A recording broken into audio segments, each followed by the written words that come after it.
현대인들에게 나타나는 현상 중에 패배주의라는 의식이 있다고 합니다. 패배주의는 어떤 일을 성공하거나 경쟁에게서 이기겠다는 자신감이 없이 소극적이며 일을 해보기도 전에 포기하는 태도나 사고방식을 말합니다. 프랑스의 역사가 마르크 블로크는 저서 이상한 패배에서 프랑스가 제2차 세계대전 초기에 독일에 패한 원인을 분석하면서 그 패배주의가 프랑스 사회 전반에 퍼져 있다는 것을 지적했습니다.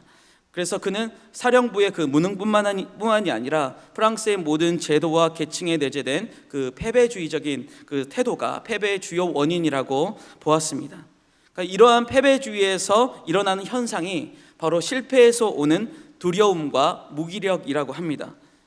심리학자 마틴 셀리그만이라는 분은 패배와 실패는 학습된 무기력에서 나타난다고 연구했습니다. 예를 들어서 계속해서 시험을 잘 보지 못하거나 도전하는 일에서 잠재력을 발휘하지 못하고 실패를 거듭해서 경험하게 될 때 나는 어차피 실패한 인생이야 라는 의식이 자신을 사로잡는다는 것입니다. 그러니까 요즘 학생들의 말로는 이생망이라고 하는데 이번 생은 망했다라는 말입니다.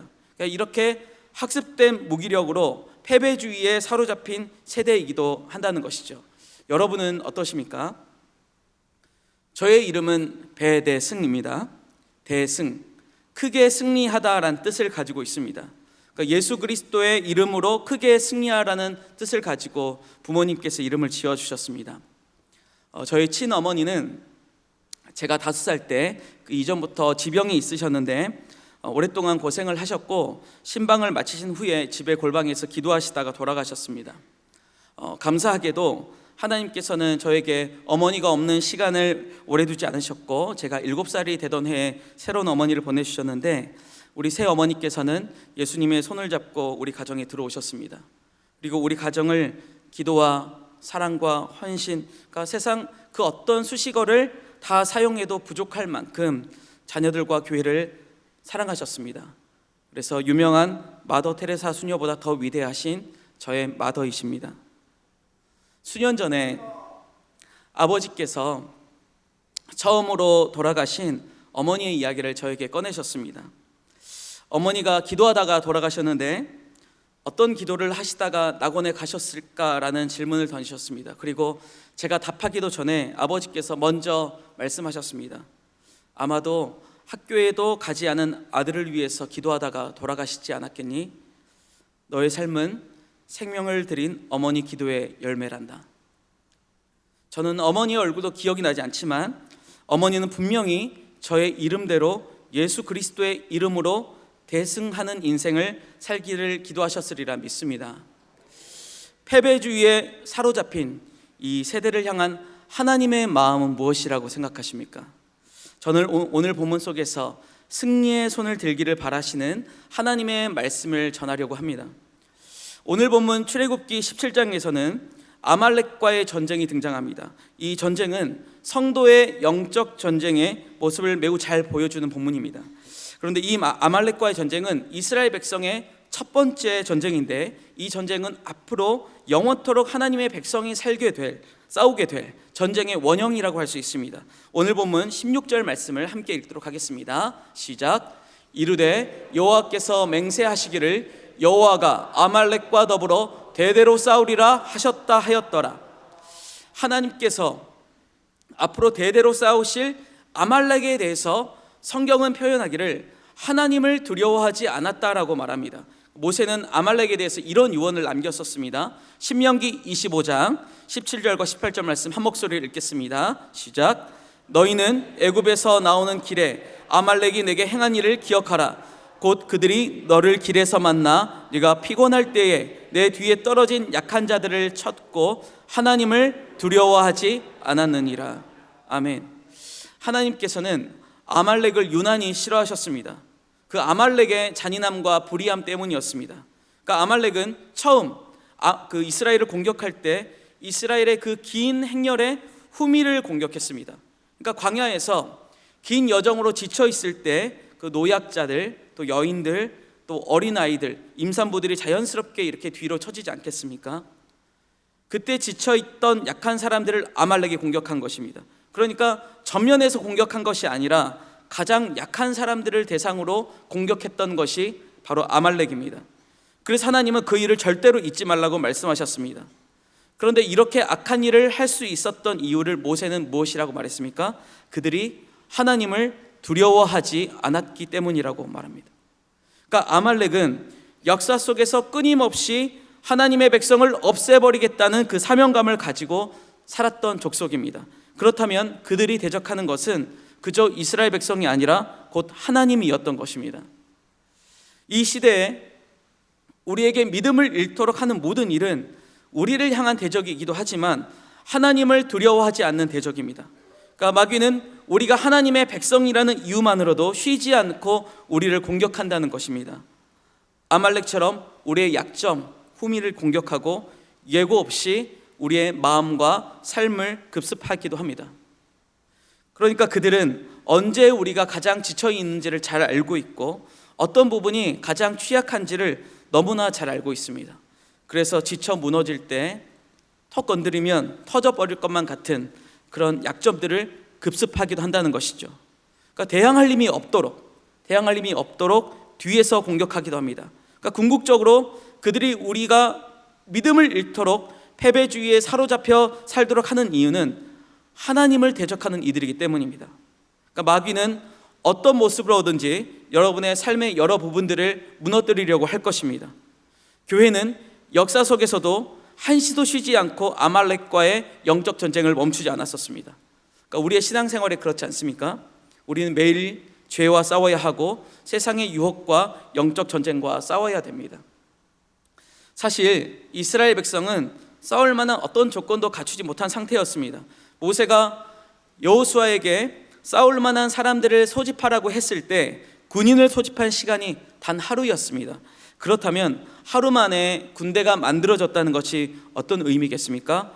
오합지졸들이 모였다는 것이죠. 그러니까 모세는 이 오합지졸인 사람들을 전쟁에는 나가도록 하고 자신은 산 꼭대기로 올라갔습니다. 그런데 재미있는 장면이 펼쳐지죠. 모세가 손을 들면 이스라엘이 승리하고 모세가 손을 내리면 이스라엘이 지는 것입니다. 여러분은 이 모습을 어떻게 이해하셨습니까? 이 모세의 모습 속에서 간절함을 가지고 손을 들고 기도하면 승리한다라고 생각하실 수도 있습니다. 그러니까 어떤 면에서는 그렇게 생각할 수 있다고 생각합니다. 기도는 하나님의 능력이고 두 손을 들고 기도한다는 것은 오직 하나님만을 의지하겠다는 믿음의 표현이기 때문에 그렇습니다. 그러나 평생 손을 들어야만 승리하는 것도 아니고 손을 드는 행위 때문에 승리하는 것은 아니라는 사실은 우리가 분명히 알 수 있죠. 그렇다면 왜 모세가 팔을 들면 전쟁에서 승리하고 팔을 내렸을 때 전쟁에서 패배하게 되었을까요? 먼저 모세가 손을 높이 들 때 승리를 한 것은 그 방법이 하나님의 주권적인 섭리라는 사실입니다. 그러니까 모세가 손을 높이 드는 모습은 하나님께서 친히 싸고 계시다는 것을 보여주는 것입니다. 그동안 이스라엘 백성의 역사 중에서 하나님의 손이 닿지 않는 곳은 단 한 군데도 없었습니다. 이스라엘 백성이 출애굽을 할 때에도 모세는 지팡이를 내밀었을 뿐입니다. 홍해를 가르신 것은 하나님의 손이었습니다. 광야를 걸을 때도 먹을 것이 없어서 불평할 때 하늘에서 만나와 메추라기를 내리신 것도 하나님이셨습니다. 그러니까 지금까지 이스라엘 백성이 한 일은 아무것도 없었습니다.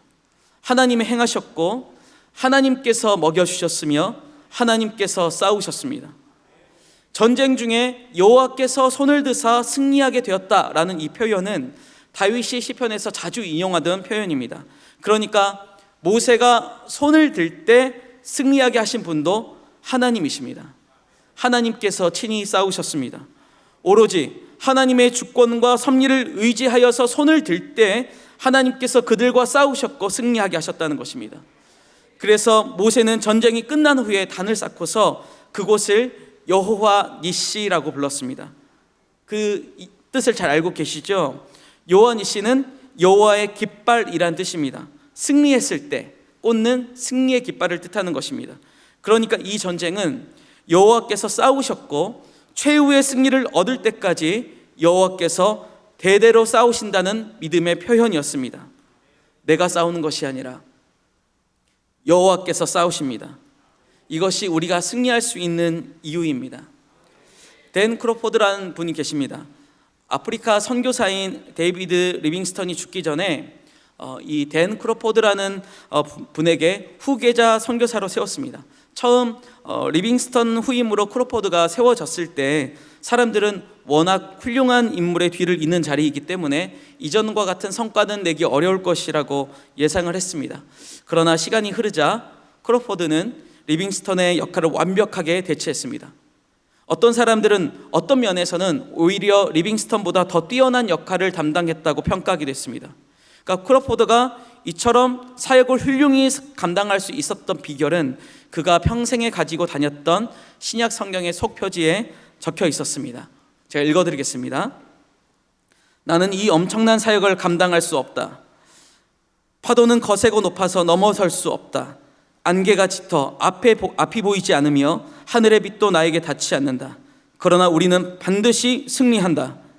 나는 약하지만 예수님과 함께라면 모든 나약함과 약점을 극복할 수 있다. 나는 매일 지치고 무너지지만 하나님은 절대 나를 포기하지 않는다. 그래서 예수와 나, 우리는 결국은 승리할 것이다. 크로포드는 자신이 약하다는 것을 잘 알았습니다. 사람들의 평가가 얼마나 그 마음을 작아지게 만들었겠습니까? 얼마나 힘이 들었겠습니까? 리빙스턴만큼 실력도 많지 않았고 능력도 크지 않았지만 그러나 그는 승리하신 예수님을 붙들었습니다. 하나님께서 십자가의 그 사랑으로 자신을 붙들어 주신다는 것을 굳게 믿었기 때문에 그는 승리를 확신하는 것입니다. 여러분 아멘이십니까? 저는 키가 작잖아요. 저의 평균 키가 여중생의 평균 키인데 어느 순간 여중생이 저의 키를 돌파하기 시작했습니다. 제가 지금 조금 당황스러운 것은 우리 김영석 집사님께서 저를 너무 사랑하신 나머지 단 아래에 어떤 판자를 두셨는데 지금 공기가 너무 차가워서 지금 좀 당황스럽습니다. 그런데 사실 저는 작은 키 때문에 낙심한 적이 정말로 단 한 번도 없습니다. 어렸을 때부터 그 대승이라는 이름의 뜻을 부모님께서 늘 알려주셨고 늘 저의 마음에는 어떤 자유함이 있었습니다. 그래서 저는 어떻게 해야 승리하는지를 어려서부터 분명히 배워왔습니다.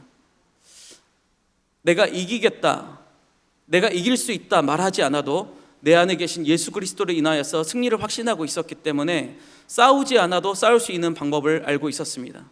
믿음으로 이겨내는 것이죠. 제가 지금 이 높은 곳에 올라와 있지만 사실은 내려가도 당당할 수 있습니다. 한 걸음 더 나아가서 여러분은 모세가 이렇게 손을 들고 있을 때 그리고 아론과 훌이 이 두 팔을 받쳐주고 있었을 때 이스라엘이 전쟁에서 승리하는 모습 속에서 여러분을 또 어떤 모습을 발견하십니까? 이 여호와 니시라는 말은 이사야의 선지자의 예언에서 그 의미를 찾을 수가 있습니다. 이사야 11장 10절 말씀 우리 한 목소리를 읽겠습니다.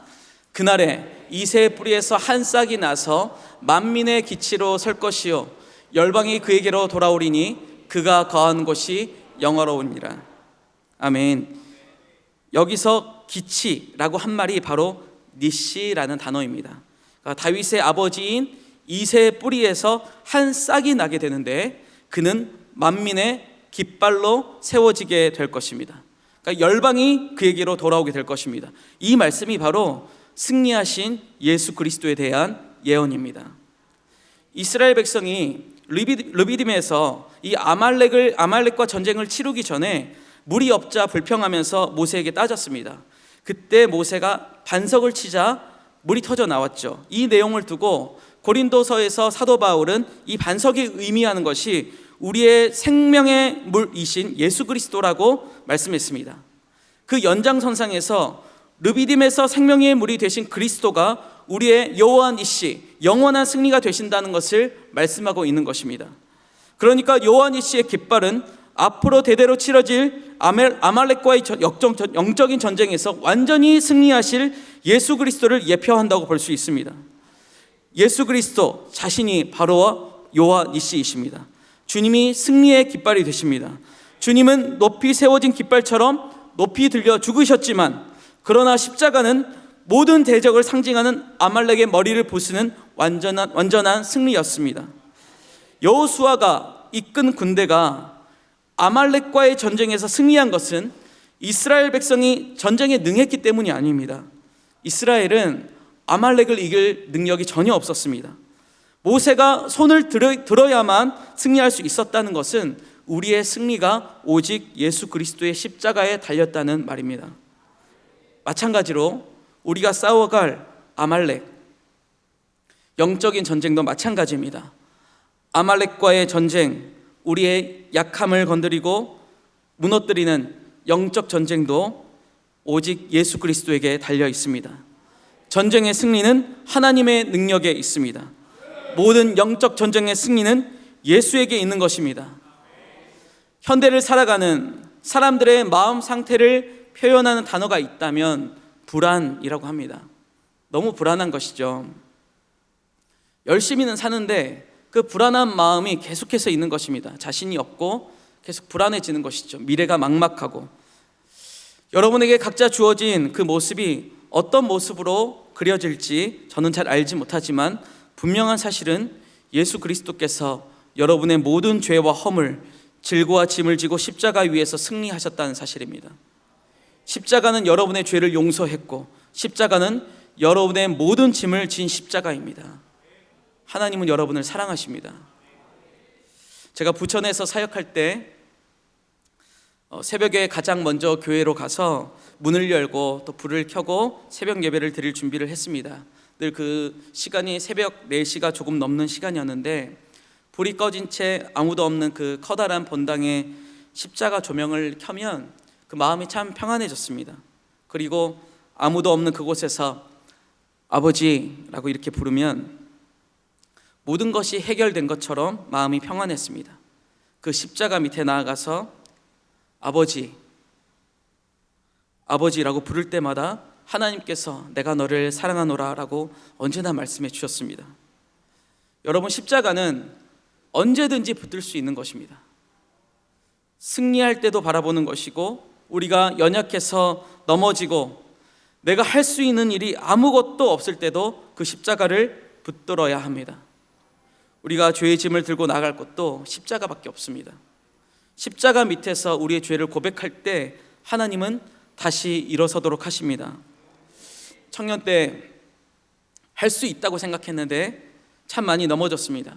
죄에 걸려서 넘어지고 아말렉처럼 나의 약점과 후미를 치는 그런 예상할 수 없는 아픔과 어려움이 저에게 찾아왔을 때 참 많이 낙담하고 좌절했습니다. 그때마다 불렀던 찬송이 천부여 의지 없어서입니다. 참 많이 회개하며 불렀던 찬송가인데 주님은 이 찬송을 부를 때마다 승리의 확신을 주셨습니다. 우리 같이 이 찬송 부르도록 하겠습니다.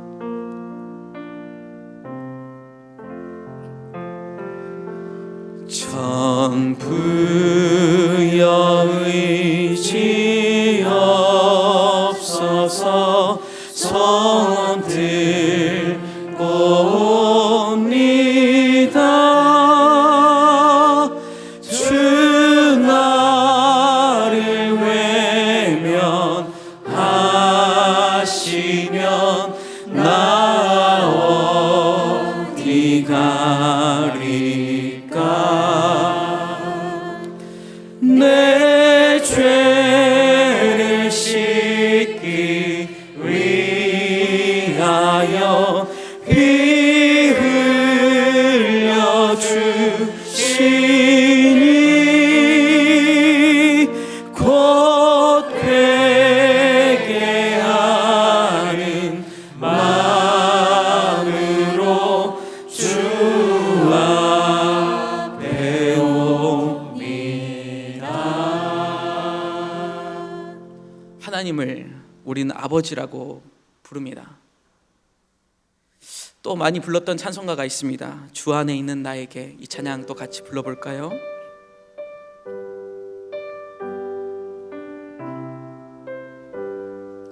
주 안에 있는 나에게. 주 안에 있는 나에게 딴 근심이 있으랴 십자가 밑에 나아가 십자가 밑에 나아가 죄짐을 불었네. 주님을 찬송하면서 주님을 찬송하면서 할렐루야 할렐루야 내 앞길 멀고 험해도 나 주 다시 한번 찬양하겠습니다. 주 안에 있는 나에게 주 안에 있는 나에게 딴 근심이 있으랴. 십자가 밑에 나아가 십자가 밑에 나아가 내 짐을 풀었네. 주님을 찬송하면서 주님을 찬송하면서 할렐루야 할렐루야 내 앞길 멀고 험해도 나 주님만 주님을 찬송하면서 주님을 찬송하면서 할렐루야 할렐루야 내 앞길 멀고 험해도 나 주님만 다시 한번 주님을 찬송하면서 주님을 찬송하면서 할렐루야 할렐루야 내 앞길 멀고 험해도 나 주님만 따라가리. 담대하라! 내가 세상을 이기었노라. 세상의 환난과 고난 앞에 있는 제자들에게 하신 예수님의 말씀입니다. 십자가에 달리시기 전에 예수님은 우레처럼 외치셨습니다. 담대하라! 내가 세상을 이기었노라. 예수님께서 우리에게 담대하라고 말씀하십니다. 용기를 내고 주눅들지 말고 기쁨이 넘치게 살라는 말씀입니다. 고린도후서 2장 14절 말씀은 항상 우리를 그리스도 안에서 이기게 하시고 라고 말씀합니다. 예수님은 죄와 사망을 이기신 최고의 대장이시며 우리는 그분의 군대로서 이 승리에 동참합니다. 우리의 매일의 삶이 이 승리를 세상에 선포하는 행진이 될 수 있어야 합니다. 그동안 아무것도 하지 않았던 이스라엘 백성은 다른 때와 다르게 전쟁에 나가서 싸워야 됐습니다. 모세의 손이 올라가야 승리를 경험했습니다. 모세의 손을 보지 못하는 그 순간에도 그들은 하나님의 손을 의지하면서 전쟁에 나가서 싸워야 됐습니다. 그렇다면 전쟁의 승패가 하나님께 달려있는 것이지만 우리는 아무것도 하지 않아서 안 되는 것입니다. 우리는 십자가를 붙들고 나가 싸워야 됩니다. 하나님의 강한 손과 펴신 팔을 의지해야 합니다. 십자가를 붙들어야 됩니다. 이것이 우리가 손을 들고 기도하는 이유입니다. 저는 우리 어른들이 우리 다음 세대에게 보여주어야 될 것이 이것이라고 생각합니다. 우리가 다른 능력이 아니라 오직 십자가의 능력으로 그 승리하는 모습을 보여주어야 한다고 생각합니다. 불안해하는 세대 속에 우리의 승리의 주님을 바라보시길 바랍니다. 다른 것은 다 없어도 주님만 있으면 된다. 주님이 십자가에서 승리하셨다. 이 믿음으로 살아갈 때 우리 다음 세대 가운데 소망이 있을 줄 믿습니다. 다음 주 월요일부터 특별 새벽 기도회가 시작됩니다. 새벽 제단에 꼭 나오셔서 십자가 밑에 나가시기를 바랍니다. 그리고 승리의 두 손을 높이 드시길 바랍니다. 우리가 다시 일어설 힘은 우리의 능력이 아닌 오직 십자가의 능력에 있습니다. 저는 모세가 노인이 되어서 지팡이를 짚고 걸을 때마다 지팡이를 들고 홍해를 가르시고 지팡이를 들고 일할 때마다 승리하게 하신 하나님을 생각하면서 예수 그리스도의 십자가를 믿음으로 바라보았을 것이라고 생각합니다. 모세가 지팡이를 높이 들었던 것처럼 우리도 십자가 아래에서 승리의 두 손을 높이 들 수 있기를 바랍니다. 나는 예수 그리스도로 세워지는 것입니다. 나는 예수 그리스도로 승리하는 것입니다. 교회는 예수 그리스도로 세워지는 것입니다. 교회는 예수 그리스도로 승리하는 것입니다. 그분만을 바라볼 때 우리는 승리할 수 있습니다. 우리 사랑하는 성도님들, 낙심하고 연약할 때 아말렉과의 영적 전쟁에서 오직 예수 그리스도만 붙들었으면 좋겠습니다. 나를 위하여서 십자가에 달리신 오직 예수님만을 붙들었으면 좋겠습니다. 그 믿음으로 넘어진 자리에서 일어나 승리하시는 여러분이 되실 수 있기를 바라고 축복합니다.